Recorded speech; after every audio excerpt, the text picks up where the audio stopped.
અંકલેશ્વર નગરપાલિકાના ward number 2 માં આવેલ ગજાનન સોસાયટીમાં છેલ્લા કેટલાક દિવસોની ઉભરાતી ગટરને લઈ માર્ગો પર દૂષિત પાણી ફરી વળ્યા છે, જેને લઈ સ્થાનિક રહીશો દૂષિત પાણીમાંથી પસાર થવા મજબૂર બન્યા છે। આ અંગે પાલિકામાં રજૂઆત કરવા છતાં નિકાલ થતો નથી, ત્યારે આજ વોર્ડના નગરસેવક પાલિકાના ઉપપ્રમુખ ભાવેશ કાયસ છે, તો પૂર્વ પ્રમુખ વિનય વસાવા આ જ વિસ્તારમાં રહેવા સાથે આ જ માર્ગનો તેઓ ઉપયોગ કરવા હોવા છતાં સ્થાનિક સમસ્યા અંગે અનદેખી કરી રહ્યા હોવાનો આક્ષેપ કરી રહ્યા છે।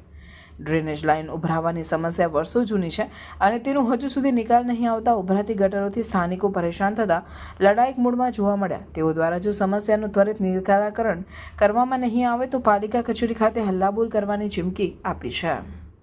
આજે કેટલા ટાઈમથી આ વર્ષોથી પ્રોબ્લેમ છે આ કે પાણીનો નિકાલ ગટર લાઈનનો નિકાલ સીટ મંદિર લગની પાણી આવે છે। વોટવાળાને કહે છે, વોટવાળા આવીને જાય છે, જોઈને જાય છે, પણ કશું કરવા રાજી નથી। કહીને કે ખાલી જોઈને ચાલ્યા જાય, કરશું એક દિવસ બે દિવસમાં કહીને જાય છે, પણ કશું થતું નથી। ઘરના બાયણે આવે વોટિંગ માટે બધું જોઈને જાય છે, પણ કશું નહીં થતું ને ઘરના બાયણે આવીને વોટવાળા બી જે પ્રમુખ છે તે આવીને જોઈ જાય છે। તો અમે એવું કહે કે આ ભાઈનું ક્યારે નિરાકરણ આવશે, તો એવું કહે છે કે તમારા ઘરના બાય અમે શું કરવાના, એવું કહે છે કે છેલ્લું ઘર છે અમે શું કરવાના, એવું કહે। તો હવે તમે અહીંયા ચૂંટાઈને આવ્યા શું કામ? અમારા આ જફેલા જીવવા માટે અમે આવ્યા, તો અમે લાવ્યા અમે ત્યારે વોટ લેવા ત્યારે પગે પડશો, અમને વોટ આપજો, અમને વોટ આપજો, ક્યારે તમને વોટ આપીને અમે લાવ્યા, અમને આ દિવસ જોવા માટે લાવ્યા। મારું નામ મીનાક્ષીબેન મુકેશભાઈ રાવર છે।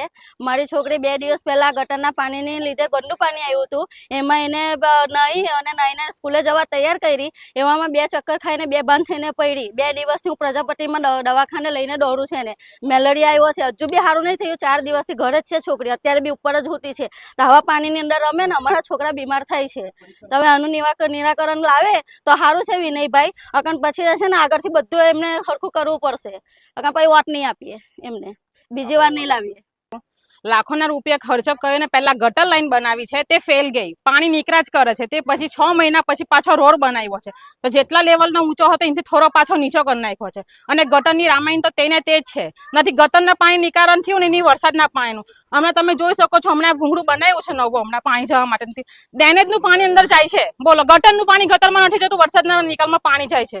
હવે અમારે શું કરવું? વારંવાર રજૂઆત કરીએ છીએ, ભાઈને ફોન કરીએ છીએ, પંપ ચાલુ કરાવો, પંપ બી નથી ચાલુ કરાવતા, અને પછી કહે છે કે તમે તમારું છેલ્લું ઘર, તમારો છેલ્લો ઇલાકો છે પાણીમાં જ રહેશે। એ તો કઈ વાત થઈ? અમે ઘરવેરા નથી ભરતા, અહીંયા આગળ ભરીએ છે ને, તમે અમારું કામ કર્યા પણ તમને સારી રીતે વાત કરીએ છીએ, છોકરાઓની ગાડી અહીં સુધી નથી આવતી, ત્યાં આગળ છોડીને જતા રહે છે, તો અમારે શું કરવાનું બોલો?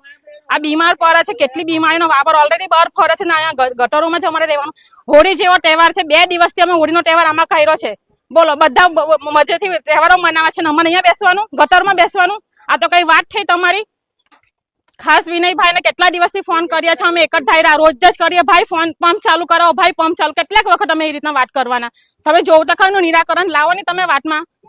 નિરાકરણ નહીં આવે તો શું કરશો તમે? હવે આગળ પગલા ભરીશું અમે, જે થાય તે, જેટલી તાકાત હશે એટલી પગલા ભરીશું અમે અગાડી। અમારી પાસે બીજો કોઈ રસ્તો નથી ભાઈ, અમે કેટલા વર્ષથી આવ્યા ને, કેટલા વર્ષની હવે 4-5 વર્ષથી તો કન્ટિન્યુ ચાલે છે।